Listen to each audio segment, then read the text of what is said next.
Bismillahirrahmanirrahim. Assalamualaikum warahmatullahi wabarakatuh. Innal hamdalillah nahmaduhu wa nasta'inuhu wa nastaghfiruh wa na'udzu billahi min shururi anfusina wa min sayyiati a'malina. May yahdihillahu fala mudhillalah wa may yudlil fala hadiyalah. Asyhadu an la ilaha illallah wa asyhadu anna Muhammadan 'abduhu wa rasuluh la nabiyya wa la rasula ba'dah. Sebelumnya eh, saya bukan ahli ya, hanya praktisi saja gitu. Jadi sama gitu ya. Mungkin cuma kalah lahir duluan aja gitu ya.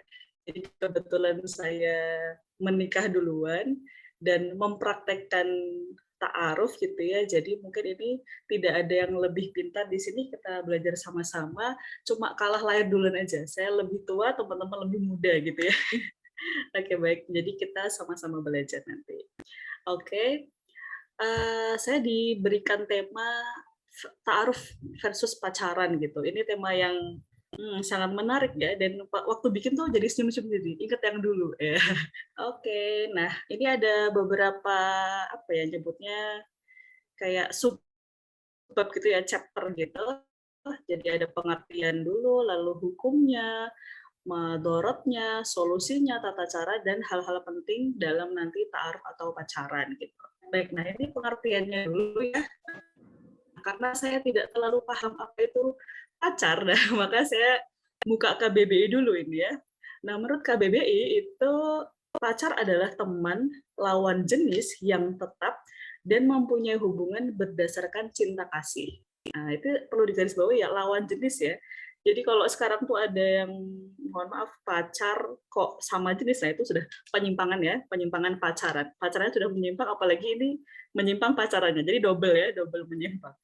Baik, nah kalau berpacaran itu bercintaan, pacaran adalah berpacaran atau bercintaan. Nah, kalau menurut istilah, itu adalah serangkaian aktivitas bersama yang dilakukan sepasang kekasih untuk mendapatkan kesenangan, saling mengenal, menguji cinta, dan bahkan, mohon maaf, seks. Gitu. Nah, di sini yang penting yang saya garis bawahi adalah aktivitasnya gitu. Jadi mereka ngakunya nggak pacaran gitu ya, kalau bahasanya, tapi mesra gitu. Tapi ternyata aktivitasnya itu bareng. Maka itu apakah boleh disebut sebagai pacaran? Bisa, karena di sini pacaran itu ternyata aktivitasnya gitu ya. Oke, nah kita bandingkan dengan ta'aruf. Nah, ta'aruf itu dari bahasa Arab ya. Menurut bahasa dari kata ta'arofa, ya ta'arofu, artinya saling mengenal. Kalau menurut istilah, proses saling mengenal lawan jenis dengan tujuan pernikahan. Nah, yang digarisbawahi apa itu? Ada kata saling. Jadi sangat penting untuk ketika ta'aruf itu dua-duanya yang saling berta'aruf gitu, saling mengenal, bukan satu saja. Apakah ada kasus? Ada. Jadi misalnya seorang laki-laki datang ingin berta'aruf dengan laki-lakinya saja, wanitanya cuma udah ya Endo, kamu nikah sama orang ini. Dia tidak melalui proses mengenal gitu ya, tahu-tahu dinikahkan gitu aja. Apakah boleh? Ya secara hukum boleh, tetapi proses nanti dikhawatirkan ketika sudah menikah akan terjadi ya problem gitu ya. Saya dulu nggak kenal tapi tiba-tiba dinikahin gitu. Nah, itu kan jadi masalah tersendiri. Makanya penting di sini ta'aruf itu ada kata saling. Jadi dua-duanya tuh harus kenal gitu. Jelas gitu ya. Tidak saya kasih tanda. Jadi yang pacaran itu pacaran sebelum nikah yang biasa orang-orang tahu. Pacaran itu minus nilainya, kalau ta'aruf plus. Yang pertama pacaran kenapa minus? Karena niatnya itu belum jelas. Nikah memang ada. Tapi ada juga banyak yang niatnya tuh nggak jelas. Ya senang-senang aja. Ya masa sih jomblo kayak gitu. Jadi pacaran hanya karena biar tidak dibilang jomblo. Nah itu kan berarti niatnya tuh nggak jelas gitu. Nah sedangkan kalau ta'aruf sudah jelas ya, niatnya tuh jelas emang untuk nikah gitu, emang untuk ibadah. Yang kedua, pacaran umumnya berkholwat gitu. Agak jarang ya misalnya kita temukan misalnya datang ke pacarnya gitu, yang ayo kita jalan gitu. Oh ya, tapi bentar deh, panggil bapakmu, kenapa? Ya bapakmu jadi hijab ya, bonceng di tengah gitu. Kayaknya agak jarang ya. Biasanya kan memang sengaja untuk ya udah berdua-duaan biar bisa bebas gitu. Umumnya berkholwat. Nah, sedangkan kalau ta'aruf jelas ada mediatornya. Ya, kekurangan yang ketiga, kalau pacaran itu aktivitasnya sulit terjaga. Karena tadi ya, karena berkhalwat, maka kita tahu bersama ya, kalau ada dua orang, laki-laki perempuan, maka yang ketiga setan gitu kan. Nah, maka itu sangat mudah untuk setan masuk di situ. Akhirnya ya aktivitasnya menjadi sulit untuk terjaga. Gitu. Berbeda dengan ta'aruf. Ta'aruf karena ada mediator, ada fasilitator, aktivitasnya sangat terjaga. Karena tadi, karena aktivitasnya tadi tidak terjaga, tidak ada jelas ya haram. Dalilnya apa? Kita sudah sering sekali mendengar. Wala taqrabuz zina innahu kana fahisyah wasa'a sabila. Artinya, janganlah engkau mendekati zina. Sesungguhnya zina itu adalah perbuatan yang rendah dan seburuk-buruk perbuatan. Nah, ini ada tafsir singkatnya. Dan janganlah kamu mendekati zina dengan melakukan perbuatan yang dapat merangsang atau menjerumuskan kepada perbuatan zina. Sesungguhnya zina itu adalah suatu perbuatan yang keji, yang mendatangkan penyakit dan merusak keturunan, dan suatu jalan yang buruk yang menyebabkan pelakunya disiksa dalam neraka. Jelas sekali ya, jadi kalau ada yang mengatakan, apa-apa lah pacaran, nggak bisa apa-apa. Jelas hukumnya. Baik, berikutnya, tadi ya, sesuatu yang haram dari Allah itu pasti madorotnya jauh lebih banyak daripada manfaatnya. Nah, ini kita bisa melihat madorot pacaran dari sisi tafsirnya tadi ya. Tafsir tadi sudah jelas. Ya, yang di garis bawah itu. Pertama, mendatangkan penyakit. Penyakit apa yang datang dari hal-hal semacam pacaran? Nah, saya membaca sebuah artikel menarik ini. Menurut WHO, 1 juta orang didiagnosis menderita penyakit seksual setiap hari. Kita bisa bayangkan ya, 1 juta setiap hari. Itu seluruh dunia ya. Itu gara-gara apa? Nah, karena kalau penyakit seksual menular biasanya dari apa? Dari kayak gitu tuh, dari zina. Nah, maka ini benar-benar merusak banget ya. Dan biasanya ada beberapa penyakit seksual itu ya, itu kalau ibunya kena, bisa anaknya meninggal di kandungan. Gitu. Alhamdulillah ya. Jadi sangat berbahaya dari sisi kesehatan. Yang kedua, ini juga tidak kalah bahayanya, merusak keturunan. Nah, pernah dengar nggak anak zina tuh gimana nasibnya ya? Ternyata nasibnya kasihan gitu ya ini. Jadi anak di luar nikah atau zina itu tidak mendapatkan warisan, tidak dapat dinisbatkan ke ayahnya, tetapi ibunya. Dalilnya ada ini, ada hadis Rasulullah, ayyuma rajulin aharo bihorrotin au amatin fal waladu zina la yarithu wala yurithu.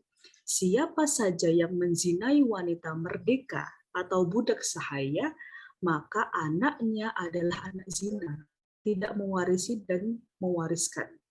Ini hadis riwayat At-Tirmizi, disohihkan, insya Allah ini hadisnya sohih ya, Al-Albani dalam Sohih Sunan At-Tirmizi dan Sohih Al-Jami.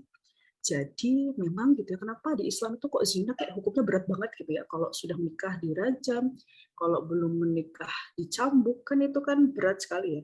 Karena memang pengaruhnya itu berat juga, bahkan ke anak yang nggak dosa. Jadi anak yang lahir di luar pernikahan itu kasihan gitu ya. Misalnya seandainya ayah biologisnya nih ya, orang sukses, kaya misalnya, kemudian meninggal, anaknya harusnya dapat warisan nggak? Normalnya kan dapat ya kalau dia bukan hasil perzinahan.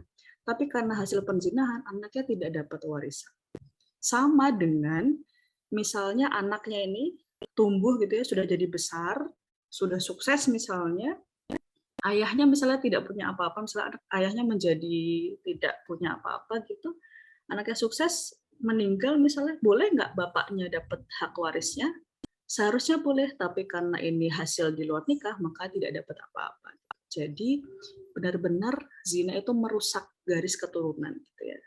Dan yang lebih, kalau menurut saya lebih kasihan lagi, ada ulama yang mengatakan bahwa anak yang hasil dari hubungan perzinahan di luar nikah, itu misalnya dia wanita akan menikah, itu walinya tidak bisa ayahnya, tetapi harus dengan wali hakim. Itu kan kasihan ya, maksudnya ya dia kan nggak salah apa-apa, tapi akhirnya malu ketika akan menikah. Apalagi nanti kan biasanya laki-laki juga melihat dari keturunannya, ini keturunan siapa, ini misalnya ayahnya ini, tapi kok nggak jadi wali nikah, oh ternyata dia hasil dari perzinahan. Itu kan kasihan sekali gitu ya. Berarti ini sangat berat lah hukumannya itu. Di dunia pun sudah berat. Oke, yang ketiga ini yang paling berat, masuk neraka. Nah, ini ada pertanyaan menarik nih, sering terjadi gini. Misalnya gini, Mbak, saya pacaran tapi saya nggak ngapa-ngapain, boleh nggak? Jawabannya gimana? Ya kalau nggak ngapa-ngapain, boleh nggak usah pacaran aja gitu. Waktunya dipakai buat yang lain gitu. Kenapa gini? Jadi kan kita sudah tahu ya, pacaran tadi ya tidak boleh. Karena apa? Karena mendekati zina. Zina apa? Zina hukumannya masuk neraka. Jadi seolah-olah tuh pacaran itu seperti kita itu mendekati api yang membara. Misalnya kita lihat ya, ada sebuah rumah besar itu kebakaran besar banget, sampai damkar itu udah angkat tangan, itu udah nggak bisa deh, udah saking gedenya gitu. Kemudian kita sebagai orang normal harusnya masuk nyemplung ke dalam rumah itu atau minggir pergi dari situ. Kalau kita masih normal, harusnya kita pergi menghindar ya. Kenapa? Karena kalau masuk kebakar. Nah, sama kayak gitu. Pacaran itu ketika kita membuka pintu pacaran, seret, monggo jadi pacar saya gitu. Kalau misalnya begitu, itu sudah seperti kita membuka mendekati zina, dan naudzubillah ternyata misalnya nanti zina, nah masuklah neraka. Jadi jangan bermain api kalau nggak mau kebakar gitu ya. Ini juga, nah kalau tadi kan secara umum, nah sekarang ini banyak nih, kadang kita lihat misalnya di TV atau di mana gitu, banyak sekali kayak kasus ya, waktu pacaran itu mesra sekali, setelah itu menikah, setelah menikah ternyata ada pihak yang berselingkuh gitu. Dan itu makin banyak sekarang. Perselingkuhan, perceraian. Ternyata apa sebabnya? Karena itu adanya pacaran yang bukan pada tempatnya gitu ya. Sudah menikah tapi merasa bosen sama istri atau suaminya, coba cari yang lain gitu. Akhirnya pacaran sama yang lain, selingkuh, akhirnya di rumah terjadi masalah dan akhirnya bercerai. Dan itu banyak ternyata. Nah, itu juga karena tadi pacaran. Maka penting begini, ini sangat penting untuk kita ya. Menjaga diri itu penting. Agar apa? Mendapatkan calon yang juga Allah jaga. Membaikkan diri itu penting. Untuk apa? Untuk Allah jodohkan dengan yang baik pula. Gitu ya.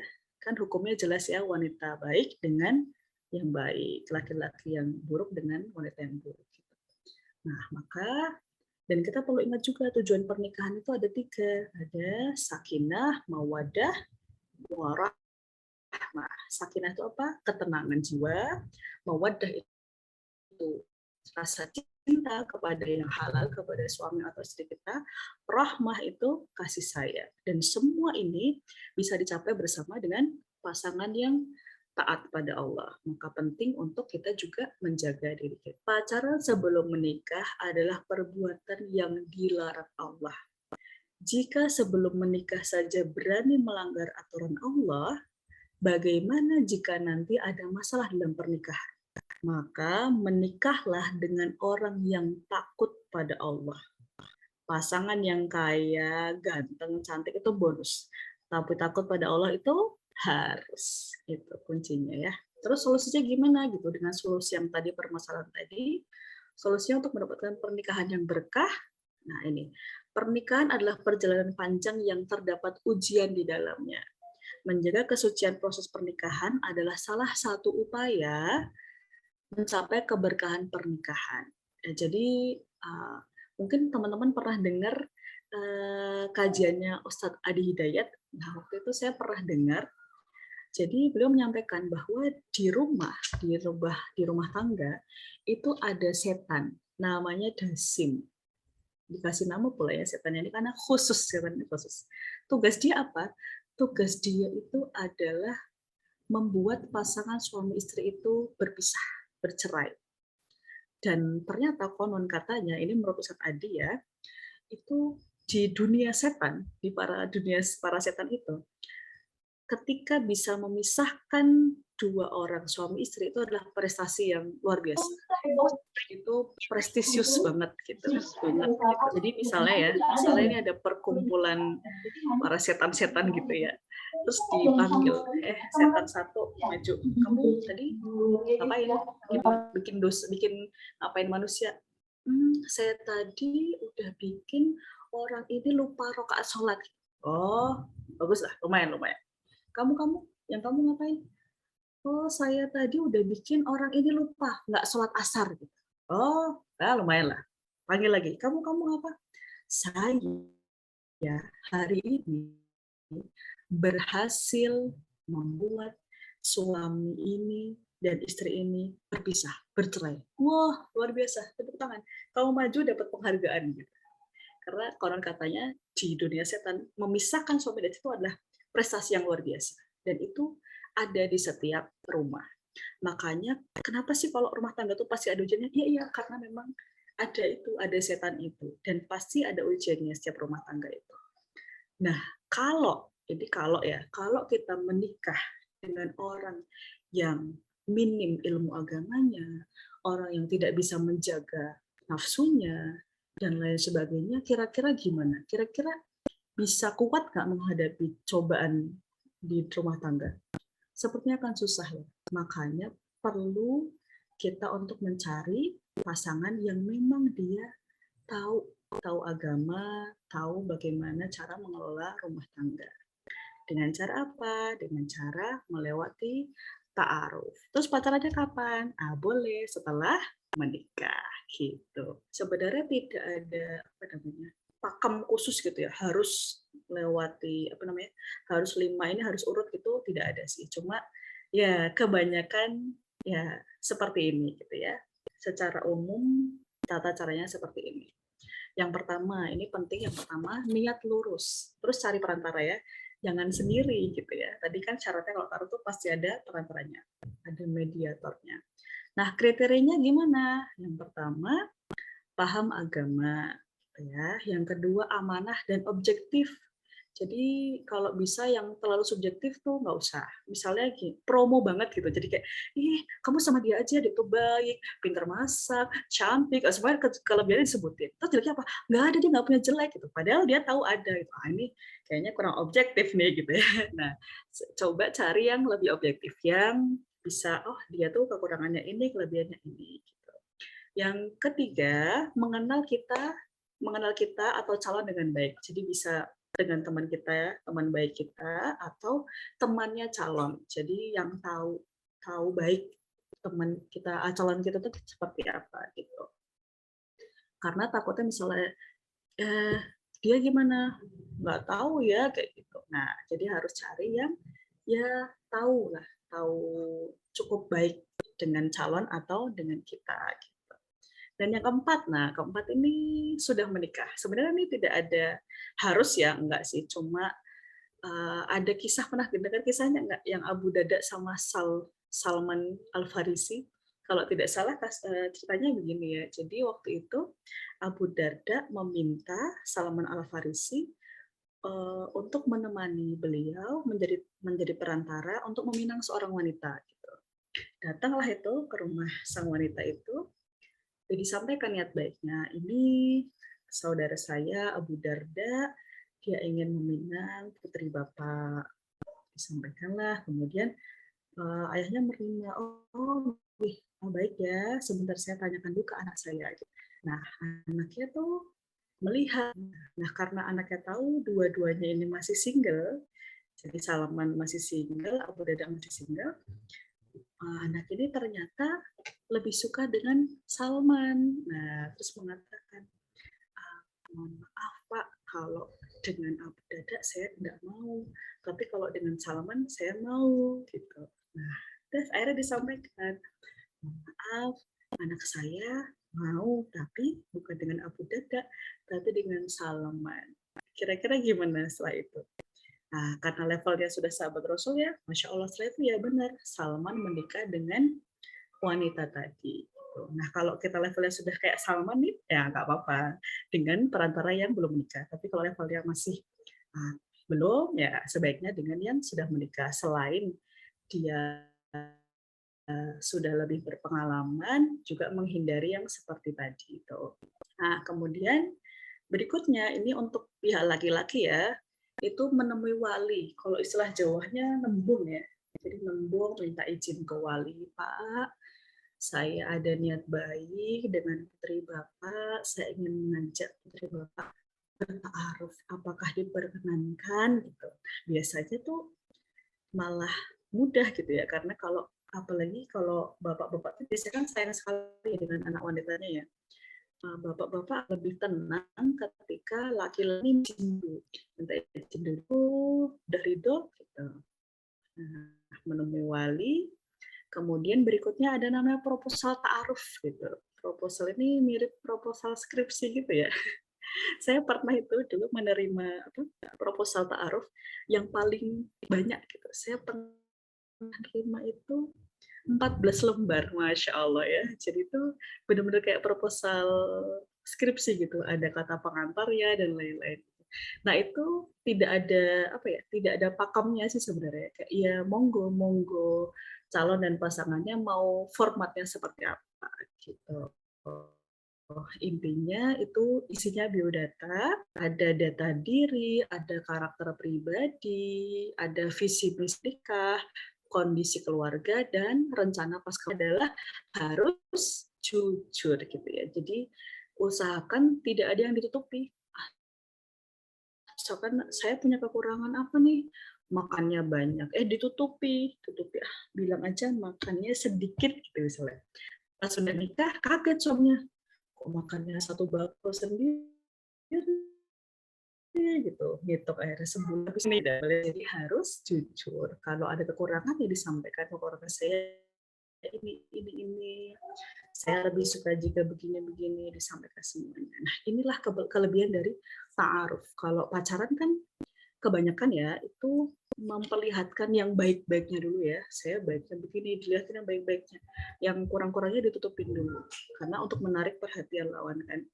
Nah kalau ta'aruf justru tidak, justru disampaikan saya kurangnya ini. Kalau memang calon itu memaklumi, lanjut ayo. Kalau enggak ya nggak apa-apa gitu ya. Saya apa adanya seperti ini gitu. Nah itu proposal. Kemudian berikutnya ada menabor atau melihat gitu ya. Bertemu langsung dengan calon pasangan dan melihat fisiknya gitu. Biasanya kan kalau di proposal itu sudah ada fotonya gitu ya, fotonya. Cuman kan kalau foto seperti ini. Nah, kalau aslinya seperti apa? Nah, itu boleh melihat. Ada beberapa pendapat ulama sih, ada yang membolehkan melihat kaki, tapi kalau sebagian besar menyarankan tetap menutup aurat. Jadi yang kelihatan ya wajah dengan telapak tangan gitu. Oke, kemudian yang terakhir ada istikharah. Nah, ini penting sekali melakukan sholat istikharah. Dan ini sebaiknya dilakukan di setiap tahapan. Jadi misalnya nih, udah ketemu wali, kemudian ketukeran proposal, dibaca, coba istikharah dulu. Oh, mantap. Bismillah, lalu nador. Habis nador istikharah lagi gitu. Jadi kalau mantap baru lanjut ke khitbah. Jadi selalu meminta campur tangan Allah, selalu meminta kemantapan kepada Allah di setiap tahapan ta'aruf ini. Nah, ini hal-hal yang perlu diperhatikan saat ta'aruf ini penting juga. Yang pertama, niatnya lurus dan bersihkan hati. Nah ini nih, tidak menyimpan rasa untuk selain orang yang diajak ta'aruf, karena dapat mengganggu ta'aruf. Banyak contoh ada ada kecenderungan atau menyimpan kecenderungan rasa dengan seorang ikhwan. Sebut saja ikhwannya nih A gitu. Kemudian tiba-tiba B datang dan menyampaikan niat baiknya mau ta'aruf.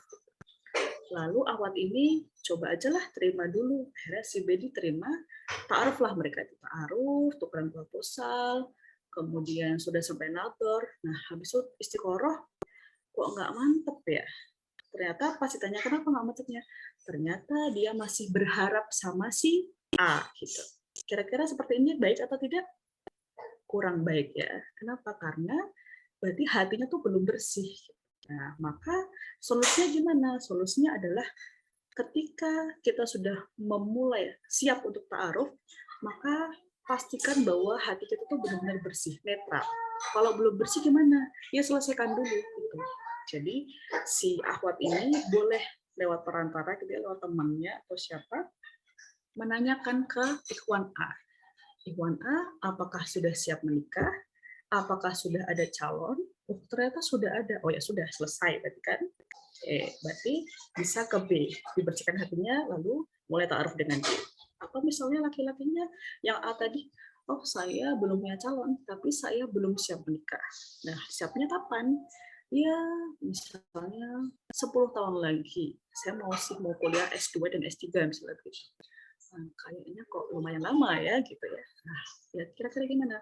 Kalau memang tidak sanggup ya sudah, oh ya sudah berarti ini selesai sudah, lalu diterima gitu ya. Jadi intinya adalah ketika kita sudah menerima ta'aruf dengan seseorang, pastikan dulu bahwa hati kita ini sudah netral dengan siapapun. Jadi yang menjadi pertimbangan adalah si ikhwan yang kita ajak ta'aruf ini. Itu kenapa? Karena istiqoroh kita menjadi bersih gitu. Istiqorohnya murni, memang mengistiqorohkan orang ini gitu. Tidak ada ganjalan lagi gitu. Itu yang pertama. Yang kedua, tidak terlalu lama ya. Jadi misalnya dari proposal ke nalbar ada rentan waktu yang jelas, tidak menggantung. Dan biasanya ada kesepakatan gitu ya. Misalnya udah kirim proposal, ya baik, saya minta waktu untuk istiqoroh dulu 1 minggu ya gitu. Oh baik 1 minggu gitu. Atau misalnya saya 2 minggu sampai 1 bulan, baik kayak gitu. Jadi ada waktu yang jelas gitu. Dan itu sebaiknya disepakati gitu ya.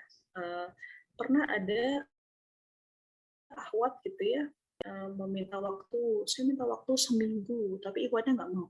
Jangan seminggu terlalu lama, 5 hari ya. Oh oke 5 hari. Gitu. Jadi yang penting ada kesepakatan dan waktunya jelas, gitu, tidak terlalu lama. Nah, ini juga penting. Yang ketiga adalah tidak berkhalwat. Jadi, setan itu kan pintar banget ya. Mereka tuh punya cara-cara yang sangat halus dan sangat ya cerdik lah untuk bagaimana menyusup ke proses-proses seperti ini. Nah, termasuk misalnya khalwat. Jadi kita nggak pacaran kok, tapi ternyata kalau malam teleponan biar menumbuhkan rasa cinta. Gitu. Sebenarnya tidak perlu ya. Nah, gimana caranya? Nah, ini apa ya? Pengalaman saja ya. Jadi waktu itu saya bikin grup gitu. Alhamdulillah perantara saya sangat baik gitu ya. Jadi waktu itu kan saya juga belum terlalu paham seperti ini. Nah, beliau tuh bikinkan grup gitu. Jadi grup WA gitu ada beliau, ada saya dan calon suami pada waktu itu. Jadi kalau komunikasi ya lewat grup itu. Jadi terjaga gitu. Kita juga enjoy, nggak gimana-gimana dan ya komunikasi juga terjaga gitu. Nah, itu lebih aman. Yang berikutnya adalah melaksanakan khitbah. Kalau sudah semuanya, mantap bismillah, lalu khitbah. Nah, tapi penting juga di sini harus tetap menjaga batasan dengan calon pasangan karena gimana? Tetap belum mahram. Ya di khitbah tuh belum apa-apa ya. Karena banyak tuh di luar sana tuh kalau sudah khitbah atau tunangan, kalau bahasa kita ya tunangan tuh kayak udah jadi istri atau suami aja, itu udah tunanganku kok. Enggak gitu, tetap dia belum mahramnya, tetap dijaga. Yang terakhir, melakukan akad sesuai syariat atau merayakan pernikahan. Oh, saya ada kisah menarik nih di yang bagian melaksanakan khitbah ini. Saya kurang paham ya, ini ceritanya itu fiksi atau non fiksi. Kalau fiksi, ya semoga kita bisa mengambil ibrohnya ya. Jadi ceritanya begini, ada seorang akhwat dan seorang ikhwan, mereka sudah melalui proses ta'aruf gitu ya. Ta'aruf, sudah proposal, lapor, dan khitbah. Sudah khitbah dan sebentar lagi, hanya beberapa hari, mereka akan menikah. Nah, kemudian kebetulan laki-laki ini sudah mempersiapkan semuanya ya, jadi sudah ada rumah yang akan mereka tempati setelah menikah. Nah, lalu si laki-laki ini mengajak akhwat ini untuk yuk kita lihat rumah kita besok yuk gitu. Nah, tapi kekurangan mereka adalah mereka tidak membawa orang ketiga. Jadi mereka berdua gitu ya. Mereka berdua waktu itu digambarkan naik mobil gitu ya. Naik mobil ke rumah itu. Sudah tiba di rumah yang calon akan mereka huni itu, si laki-lakinya di depan, si ahwatnya ke belakang. Mereka tetap berusaha untuk menjaga gitu ya, ke belakang. Nah, nggak lama kemudian ahwatnya jerit, gitu ya. Nah, laki-lakinya langsung, ada apa? Langsung lari ke belakang, ternyata hanya karena ada kecoa atau tikus gitu waktu itu. Nah, tapi entah bagaimana caranya, godaan setan yang jelas, mereka karena berduaan ya di belakang rumah, kemudian masuk ke rumah dan terjadilah itu. Terjadilah hubungan yang tidak diperbolehkan. Mereka berzina di situ. Nah, sudah habis itu mereka pulang. Perasaan mereka campur aduk karena mereka tahu wah ini panik lalu merasa khilaf gitu ya. Itu tidak kacau perasaannya. Qadarullah kecelakaan mobil itu. Mobilnya kecelakaan, yang laki-laki meninggal dunia di situ, yang perempuan masuk rumah sakit. Setelah beberapa waktu perempuannya sudah sembuh, tiba-tiba dia merasakan hal yang berbeda. Dia merasa mual-mual, merasa nggak enak badan. Waktu dicek, teman-teman bisa bayangkan ternyata wanita ini hamil. Anak siapa?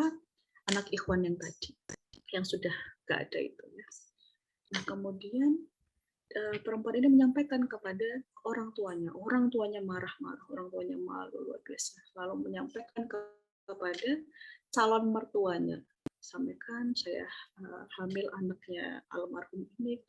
Nah, orang tua calon mertuanya nggak terima, nggak mungkin, anak saya itu soleh, laki-laki soleh, nggak mungkin anak saya seperti itu, kamu pasti berdusta.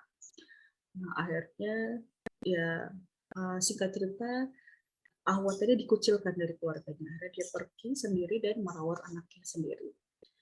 Dan menurut cerita, kisah ini beliau bagikan di web, di catatan di online gitu ya, untuk memberitahu kepada ahwat-ahwat semuanya. Intinya beliau menyampaikan bahwa setelah hitbah tetap selalu ada pihak ketiga. Jangan sampai berkhalwat karena itu belum sah gitu ya. Itu belum menjadi mahramnya gitu. Tetap dijaga betul proses itu sampai akhirnya akad begitu. Semoga ada manfaat dari kisah ini ya. Nah, kesimpulannya adalah nih, pernikahan adalah ibadah terpanjang ya, paling panjang ya. Kalau sholat kan ya 5-10 menit gitu ya, kalau tarawih yang mungkin setengah jam gitu. Kalau nikah berapa? Ya seumur hidup, bahkan harapannya sampai di akhirat gitu ya.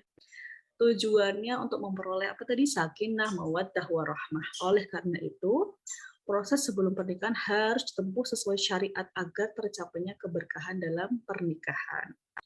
Laki-laki baik untuk wanita baik. Mempersiapkan diri menjadi baik adalah investasi terbesar untuk bahagia dunia dan akhirat. Jadi gini Mbak Santi, baru-baru ini, belum lama lah, baru-baru ini itu saya juga baru tahu gitu kan ya. Ternyata kalau misalnya teman-teman orang-orang di luar sana yang awam itu banyak gitu ya, mungkin yang mengenal namanya dating app gitu Mbak.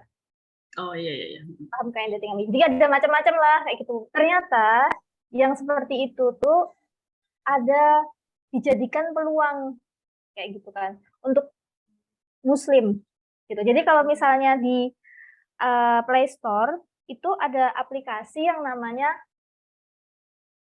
Iya. tapi ternyata di dalamnya dibuka kayak gitu kan ya, tahuan deh, saya dibuka gitu ya.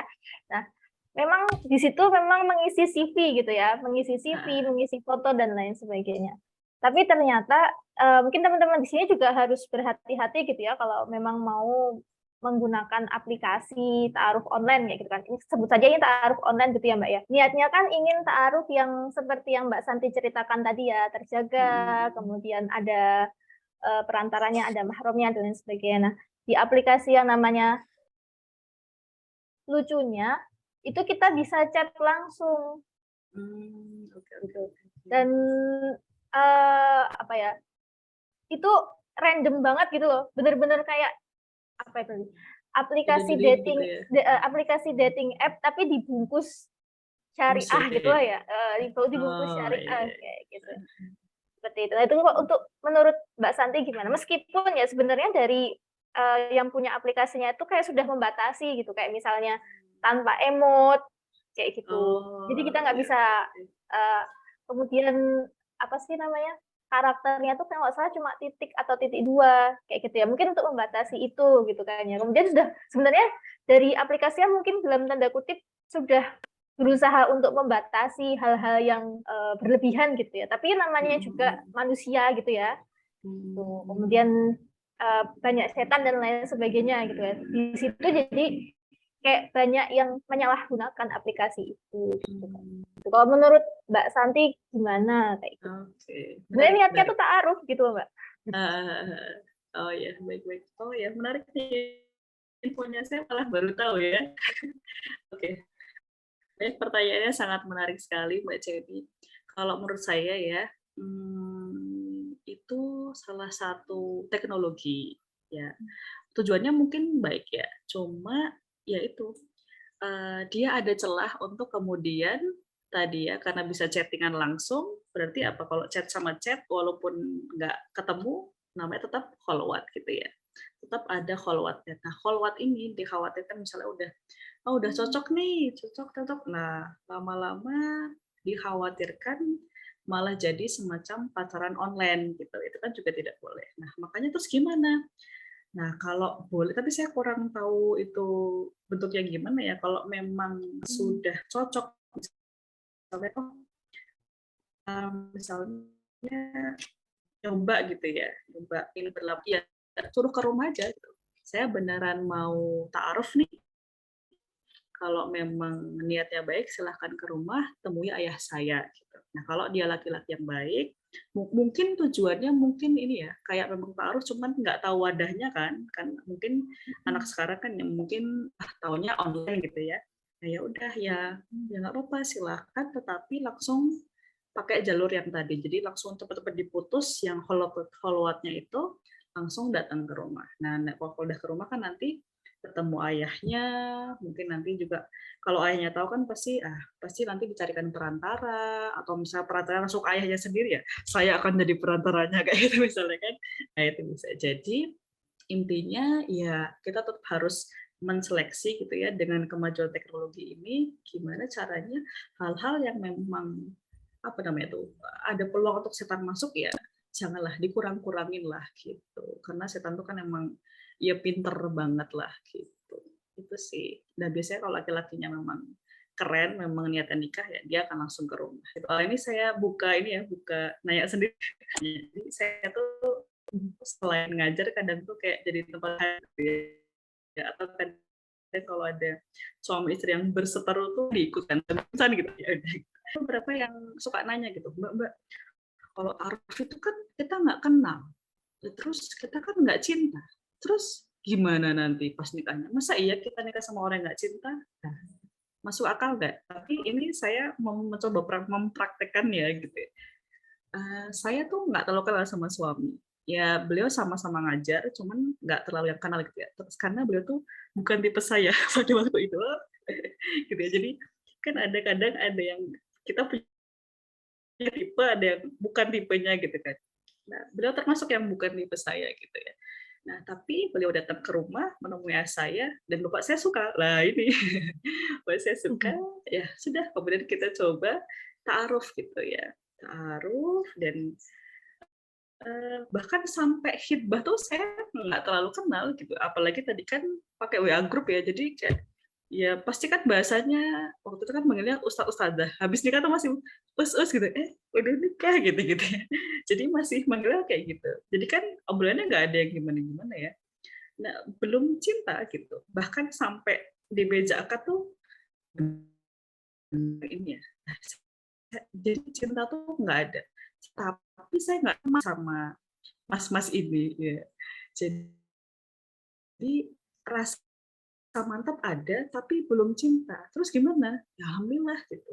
Alhamdulillah saya sudah jalan mau 7 tahun, biasa aja, alhamdulillah. Maksudnya kita tidak pernah yang semoga gini terus ya, nggak pernah tengkar gitu. Ya karena kalaupun saya lagi nggak suka sama beliau, ya saya juga banyak kurangnya kan, mungkin dia juga lagi nggak suka sama saya, nggak apa-apa. Jadi kayak cinta itu kan naik turun. Dan cinta itu kan datangnya dari siapa? Dari Allah. Allah yang kasih cinta. Cinta yang dijatuhkan pada hal yang sudah halal, itu berkah insya Allah. Gitu ya. Beda sama cinta yang dijatuhkannya ketika belum halal. Justru kadang misalnya pacaran nih, udah cinta banget. Tiba-tiba misalnya putus gitu. Ada yang sampai nangis berhari-hari, ada yang bahkan mau bunuh diri. Nah, itu kan berarti kan nggak berkah ya. Nah, maka kalau untuk masalah cinta sebenarnya bukan syarat sah menikah gitu ya. Tetap sah nikahnya. Cintanya kapan? Nah, nanti kalau udah nikah. Gitu. Jadi jangan khawatir kalau belum cinta. Banyak temennya. Bismillah, Ahwan Ustadzah, kalau misalkan kita sholat istikharah terus menerus, tapi belum ada calonnya, tapi untuk meminta petunjuk, Oke. dan di dalam sholat istikharah kita melibatkan nama seseorang, apakah dia yang terbaik atau tidaknya? Apakah itu boleh? Setahu saya tidak ada larangan ya. Artinya kan Allah itu kan maha tahu. Kita mau curhat tangis-tangis kayak apa tuh boleh gitu ya. Jadi misalnya ya Allah, saya tuh suka nih sama Mas ini. Gitu. Tolong dong dikasih petunjuk dia tuh baik buat saya atau enggak. Itu boleh, boleh saja. Bahkan ya kalau boleh saya sarankan ini ya, kalau memang apa ya kayak perasaan itu mulai mengganggu dan mulai bikin kita gimana ya kok pengen cari tahu, coba cari tahu aja, maju aja dulu gitu ya, lewat misalnya teman kita atau perantara siapa, sampaikan niat baik kita ke orang itu. Tentu dengan perantara ya, maksudnya nggak langsung yang, hai, mau nggak nikah sama aku? Jangan juga sih. Tapi coba cari perantara, ikhwan itu ini ya, nah nama orang itu, beliau sudah siap menikah atau belum? Kalau sudah siap, apakah sudah ada calon atau belum? Ternyata misalnya ternyata yang kita doakan setiap hari itu sudah punya calon, oh ya sudah, berarti memang bukan dia jodoh kita.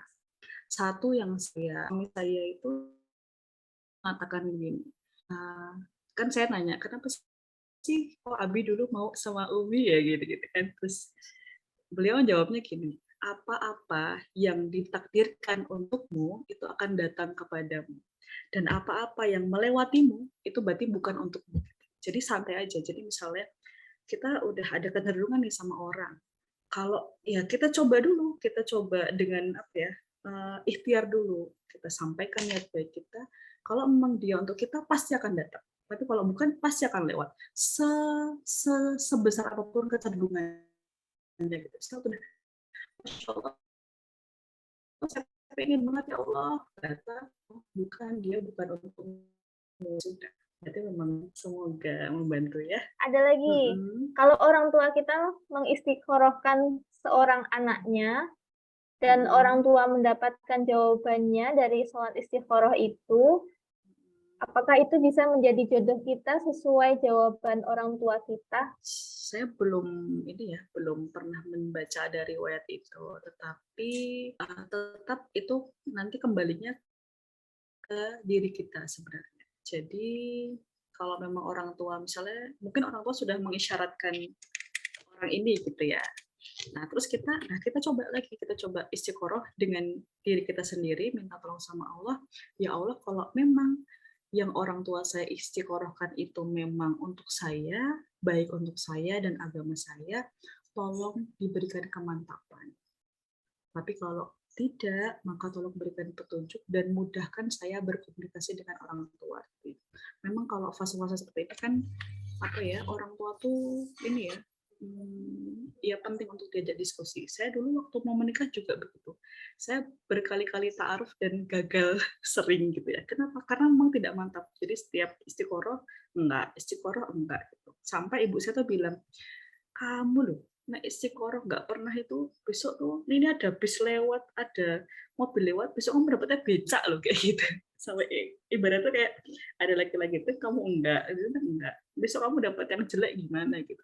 Cuman karena waktu itu saya benar-benar tidak mantap, ya saya nggak berani yang yuk gitu. Nah akhirnya gimana? Akhirnya mantapnya dengan suami saya ini, dan itu nggak tahu maksudnya tuh kayak perasaan yang saya tidak pernah temukan di istiqoroh sebelumnya. Ini tuh udah Bismillah, saya siap melihat orang ini setiap hari sepanjang hidup saya. Saya sudah siap jadi makmumnya beliau gitu. Nah, jadi kalau bisa gitu ya, dimaksimalkan istiqoroh. Ya, mungkin bisa ya dikuatkan ibadahnya, atau mungkin misalnya ada ganjalan gitu ya.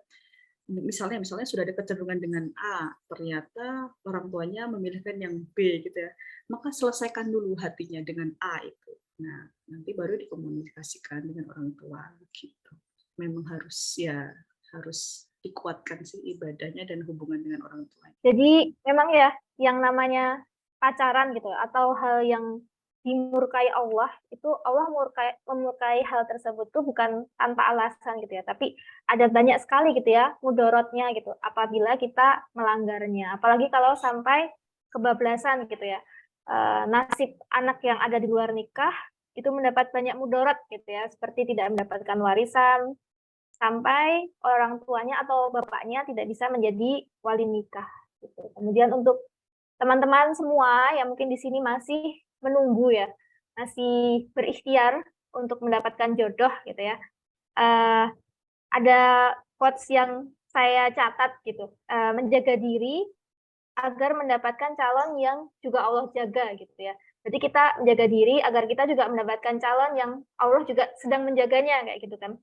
Kemudian kita membaikkan diri untuk Allah jodohkan dengan yang baik pula gitu. Jadi insya Allah semoga kita yang ada di sini yang sedang ikhtiar untuk mendapatkan jodoh senantiasa selalu menjaga diri, senantiasa selalu memperbaiki diri gitu ya, agar kita bisa menemukan juga atau bertemu juga dengan jodoh yang menjaga, yang Allah jaga juga, dan juga yang sedang memperbaiki diri di entah di mana.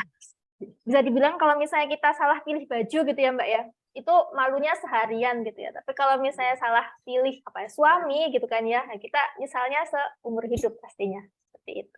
Jadi semoga kita semua dijaga gitu ya, entah itu prosesnya, kita menjaga juga keberkahan dari proses tersebut gitu ya, agar mendapatkan pernikahan yang barokah. Amin, insya Allah. Begitu dari saya. Afan jika banyak kekurangan, jika ada kebaikan itu dari Allah, jika banyak kurangnya itu murni dari saya. Saya akhiri dulu. Wassalamualaikum warahmatullahi wabarakatuh.